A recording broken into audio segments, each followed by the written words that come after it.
안녕하세요. 닥터 MBC 목서윤입니다. 다양한 어깨 질환은 통증을 만드는 원인들을 제대로 치료하지 않으면 수술을 하더라도 다시 재발할 가능성이 크다고 합니다. 반대로 수술을 하지 않고 보존적인 치료만으로 충분한 경우도 있는데요. 그래서 오늘 어깨 통증의 원인과 증상의 정도를 정확히 파악한 뒤에 수술이 꼭 필요한지, 비수술적인 방법으로도 치료가 가능한지 진단하는 게 필수겠죠. 오늘은 여수백병원 백창희 원장과 함께 수술 없는 50견 치료에 대해 알아보겠습니다. 비용과 입원, 재활치료 등의 부담으로 선뜻 선택이 어려운 어깨 수술. 그러나 생각보다 간단한 비수술적 치료만으로도 통증을 없앨 수 있습니다. 정형외과 전문의 백창희 원장과 함께 수술 없는 50견 치료에 대해 알아봅니다.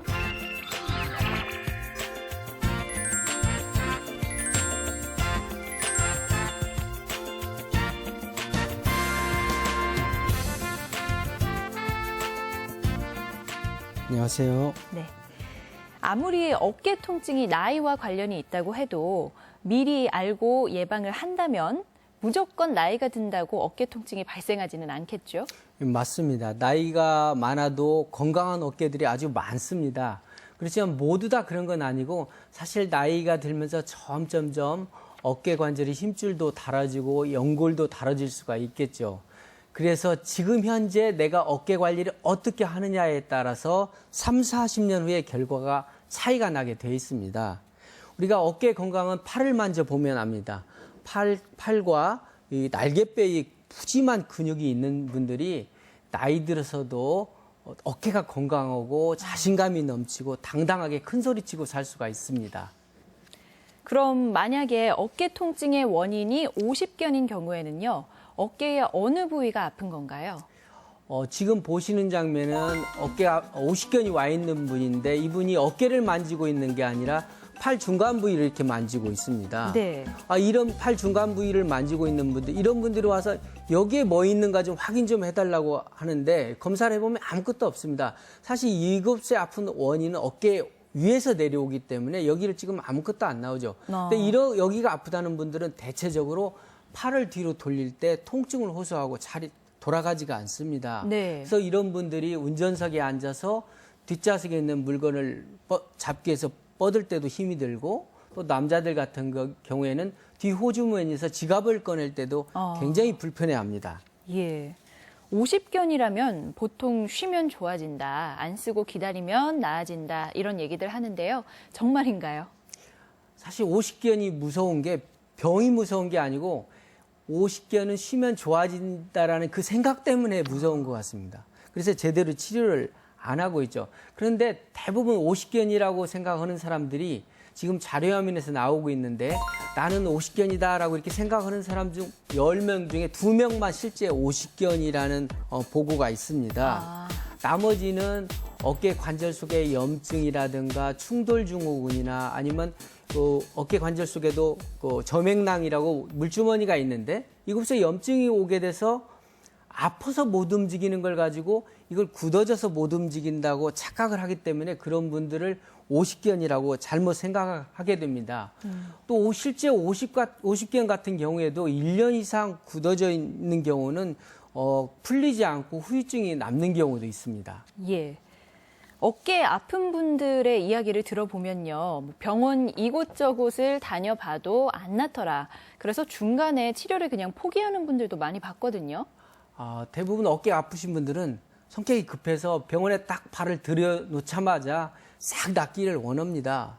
또 어떤 분들 같은 경우는 주사를 맞아도 안 듣는다고 이 병원 저 병원 옮겨 다니면서 거의 비슷하거나 똑같은 주사를 계속 맞고 다니는 경우를 많이 보게 됩니다. 사실 주사를 맞아도 내 어깨가 낫지 않으면 주사가 잘못된 게 아니라 내 어깨 속이 주사도 안 들을 만큼 잘못된 거거든요. 저와 같은 경우는 치료할 때 실제로 주사를 놓고 운동을 시켜봅니다. 예. 그래서 충분히 좋아지면 그 방법으로 가기도 하고 그런 방법이 안 좋을 때는 다시 수술로 바꿔 타기도 합니다. 또 힘줄이 떨어져 있어도 어떤 분들 같은 경우는 생계 문제 때문에 수술을 당장 못 할 경우도 있지 않습니까? 네. 그런 경우는 한 1년 정도 이내에 크게 잘못될 일이 없으니까 시기를 적절히 조절해서 근본적인 원인 치료를 받으라고 꼭 권하고 싶습니다. 예. 그리고 조금 전에 운동을 권한다고 말씀하셨는데, 뭐 아파도 참고 운동을 해야 된다 이렇게 말씀들 하시잖아요. 이렇게 좀 무리하게 운동을 하다가 혹시 부작용 같은 거는 나타나지 않을까요? 사실 어깨가 굳어지고 아프면 병원에 가서 뭐 힘줄도 떨어져 있지 않고 그러면 의사 선생님들이 운동을 하고 운동으로 풀으라고 쉽게 남의 일처럼 얘기합니다. 예. 그렇지만 조금만 움직여도 팔만 돌려도 자지러지게 통증이 심한데 운동으로 할 수가 없죠. 만약에 이걸 억지로 참고 운동을 시켜보려고 하면 환자분이 굉장히 놀라게 됩니다. 그래서 다음부터 그 병원만 생각하게 돼도 땀이 뻘뻘 나고 머리가 쓸 정도로 트라우마를 입게 됩니다. 예. 지금 보시는 장면은 어깨 주변의 근육을 보고 있는데요. 우리가 가령 오랫동안 어깨 관절이 굳어져서 팔을 제대로 못 움직이게 되면 어깨 주변 근육들이 그동안 일을 안 하게 됩니다. 그래서 근육이 유연성이 떨어져서 잘 안 늘어나게 되죠. 이걸 어느 순간에 굳어진 어깨 관절을 풀겠다고 갑자기 외부에서 누군가 팔을 확 꺾게 되면 이 근육이 잡아다니면서 어깨 주변 골절이 생길 수도 있습니다. 이 팔 주변에 붙어있는 힘줄이 뼈를 잡아당기면서 뼈가 네. 찢어지듯이 골절이 생기기도 하고요. 네. 또 어깨 주변으로 지나가는 신경이 갑자기 들리면서 신경이 찢어질 수도 있으니까 굉장히 주의를 해야 되겠죠. 네. 그리고 또 주변에 어깨 통증 때문에 고생하시는 분들 보면 수술 안 한다더라, 이건 그냥 시술이라더라 그러면서 수술이라는 단어 자체를 기피하는 걸 볼 수 있는데요. 그만큼 이제 수술에 대한 부담감이 크다는 거겠죠. 수술 없는 치료에 대해서 좀 자세히 설명 부탁드릴게요. 사실 수술로 나서주는 경우보다 수술하지 않고 나서주는 경우가 더 크게 고맙다는 인사를 자주 받습니다. 근데 우리가 수술하지 않는 치료가 제대로 된 치료가 되려면 우선 앞 시간에도 말씀드렸지만 환자분이 아프지 않고 편안해야 되겠고 또 안전해야 됩니다. 말씀드린 것처럼 갑자기 운동을 시켜서 뼈에 골절이나 신경이 찢어지는 일이 벌어지면 안 되겠죠. 안전해야 되겠고 또 효과가 좀 빨라야 됩니다. 예. 그래야 수술하지 않는 치료, 비수술 치료로 의미가 있겠죠. 우리가 50개의 환자들은 너무나도 많습니다. 근데 이런 분들이 병원에 가면 보통 쉽게 주사도 맞고 물리치료도 하고 치료를 하지만 정작 굳어진 것은 쉽게 풀지 못하거든요. 그래서 어떻게 하면 통증도 덜 느끼게 되고 환자분이 편안하면서 근육도 이완된 상태에서 운동으로 풀어줄 것인지 자꾸 연구하다가 방법을 찾아내게 됩니다. 예. 어떤 방법을 찾아내게 되신 건가요? 우선 어깨 주변이 우리가 관절 속은 굉장히 예민하고 또 50견이 와 있는 관절은 주변에 염증 환절로 와 있기 때문에 조금만 움직여도 관절 주머니가 찢어질 듯이 통증이 오게 됩니다. 그래서 통증을 느끼지 않게 목에서부터 어깨 주변으로 내려가는 신경 근처에 1시간 정도 신경을 차단하게 됩니다. 약물로. 그러면 이 관절이 통증이 못 느끼게 되겠죠. 그러면서 굳어진 어깨 관절 속에 지금 보시는 장면처럼 약물을 주사기로 초음파로 보면서 많은 양의 약물을 밀어넣습니다. 마치 풍선에 바람을 넣듯이요. 그렇게 되면 오그라든 관절 주머니가 쫙 펴지면서 1차적으로 늘어나게 됩니다. 그리고 앞전에 신경 차단을 해놨기 때문에 1시간 정도 통증을 못 느끼게 되죠. 일단 관절 주머니를 약물로 넓혀놓고 그 다음에 제가 잡아서 통증을 못 느끼기 때문에 서서히 하나 둘 셋 세면서 운동을 시켜주면 염증도 작고 굳어진 것도 동시에 해결할 수가 있습니다. 네. 그럼 이렇게 치료를 받고 나서 이제 바로 운동을 시작하는 건가요? 그렇습니다. 지금 보시는 장면은 이렇게 주사를 맞고 나서 제가 지금 운동시키고 있는데 환자분께서 아주 편안히 누워서 운동을 하고 있습니다. 예전에는 이런 치료를 하지 않았을 때 그냥 운동을 시켜야 되면 통증으로 환자분께서 아주 몸부림을 치게 되죠. 그렇지만 저렇게 제가 팔을 잡아서 하나에서 10까지 세면서 서서히 운동을 시켜줘서 풀어주게 되면 예. 다음 날부터 집에 가서 벌써 문 열 때 아주 편안하다고 말씀들을 많이 하십니다. 예. 그리고 집에서 할 수 있는 운동도 하나 소개해 주시면 좋을 것 같네요. 그래요. 지금 보시는 장면은 집에서 스스로 할 수 있는 운동 장면입니다. 지금 반대편 팔을 이용해서 아픈 팔을 서서히 늘려주게 됩니다. 근데 어느 정도 굳어진 범위에 가게 되면 통증이 와서 멈추게 되는데 네. 이때 바로 멈추지 말고 이 순간에도 지그시 힘을 주면서 10까지 세면서 그 기간에 참는 겁니다. 우리가 통증을 느낀다는 것은 그 각도에서 굳어졌기 때문에 통증을 느끼는 거고 반대편 팔로 밀어 올릴 때 통증을 느끼는 것은 지금 늘어나고 있는 순간이니까 거기서 멈추게 되면 치료 효과가 별로 없겠죠. 이런 운동을 하기 전에는 사실 뜨거운 물 속에 풍덩 5분 정도 담궜다 하라고 합니다. 5분 정도 담그게 되면 통증도 훨씬 덜 느끼게 되고 우리 관절 주변에 살은 뜨거운 것에 들어가면 늘어나게 돼 있습니다. 그래서 운동하는데 훨씬 효과가 좋습니다. 예. 이런 치료를 한 방에 단번에 풀겠다는 생각을 하시면 안 되고 두 번에 거쳐서 나눠서 해야 안전합니다. 처음 풀 때 한 8, 90% 좋아지고 2차로 보름 후에 와서 나머지를 해결하면 쉽고 안전하게 치료를 끝낼 수가 있습니다. 네, 오늘 이 시간에는 정형외과 전문의 백창희 원장과 함께 수술 없는 50견 치료에 대해 알아봤습니다. 고맙습니다, 원장님.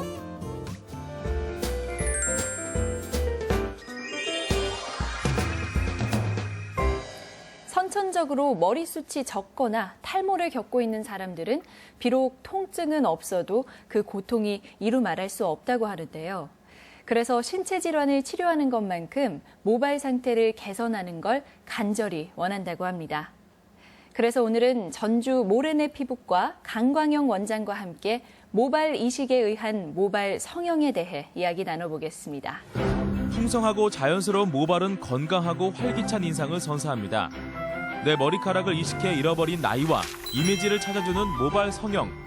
모발 이식에 의한 모발 성형에 대해 피부과 전문의 강광영 원장과 함께 알아봅니다.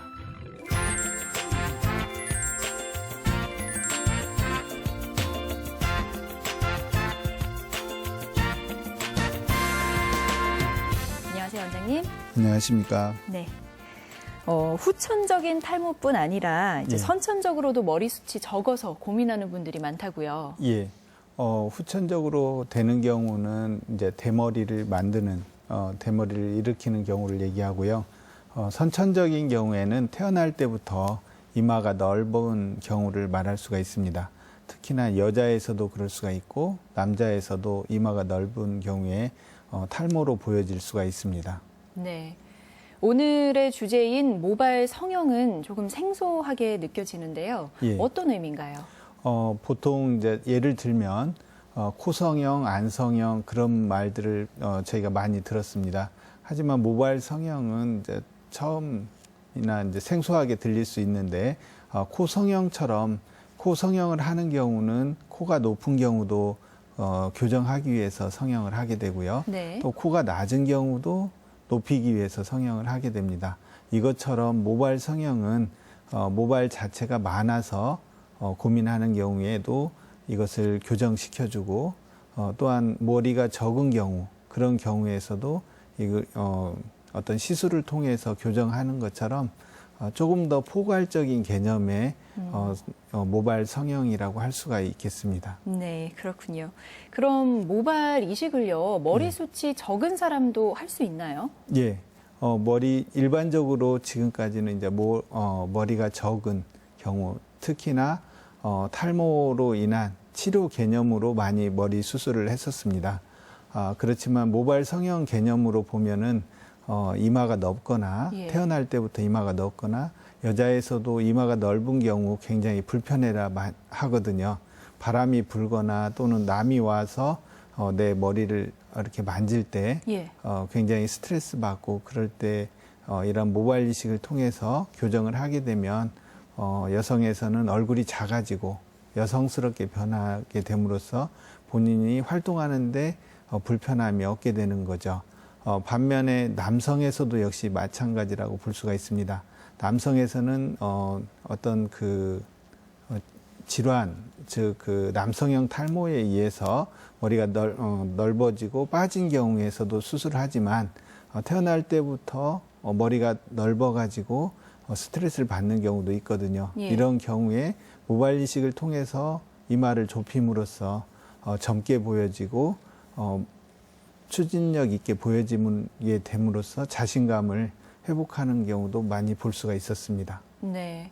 이야기를 들어보니까 모발 성형은 단순한 치료 개념보다 좀 더 넓은 의미로 접근을 해야겠네요. 예.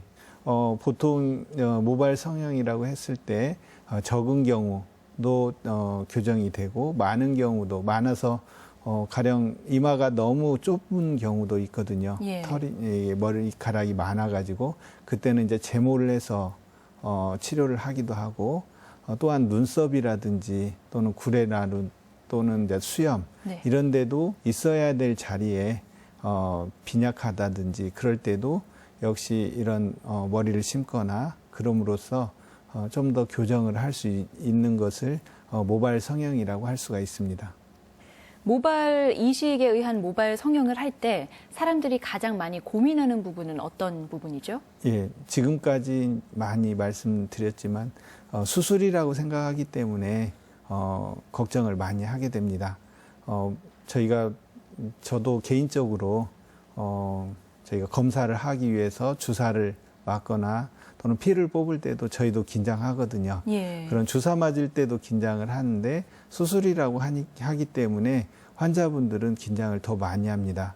특히나 이제 그 두피에서 일어나기 때문에 떼고 난 뒤에 통증이라든지 또는 뒤에 부분에 그 뗀 부분이 흉터가 크지 않을까 또 그리고 수술 후에 이제 부기가 심하지 않을까 하는 부분들을 고민을 많이 하게 되는 거죠.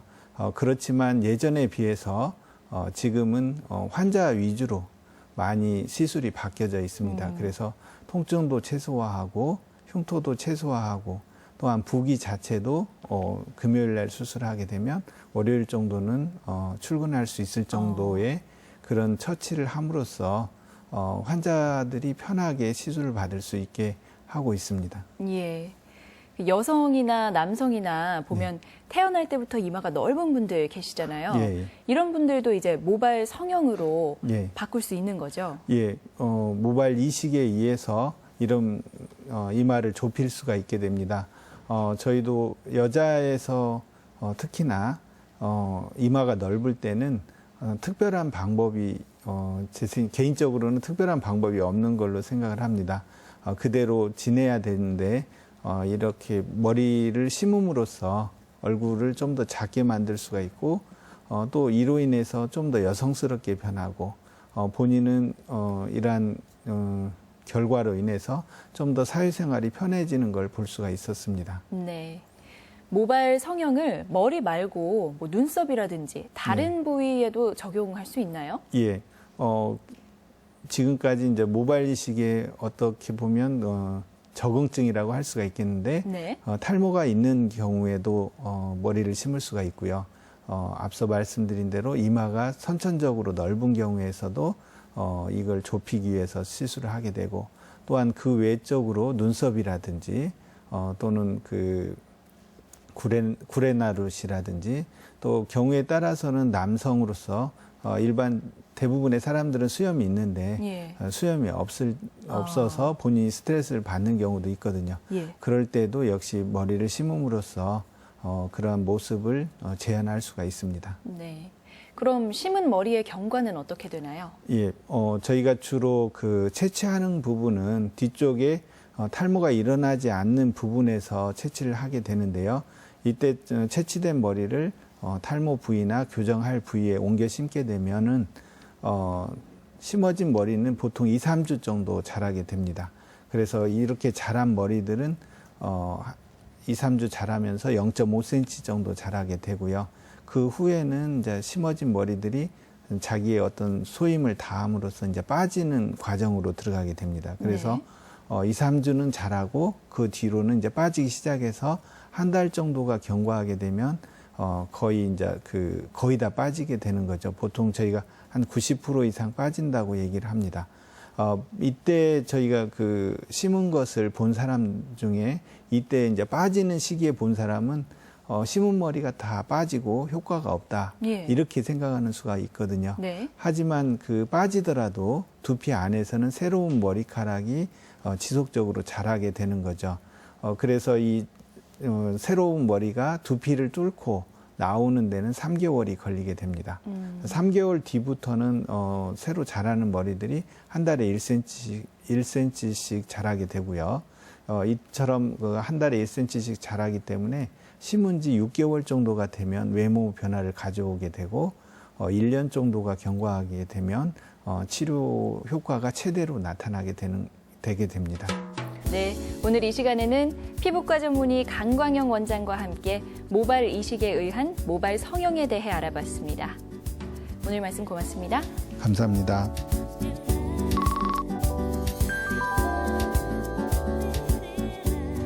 실제 나이와 상관없이 자신이 나이 들었다고 생각하는 사람은 더 잘 아프고 병원에 입원할 가능성도 상대적으로 더 높다는 연구 결과가 나왔습니다.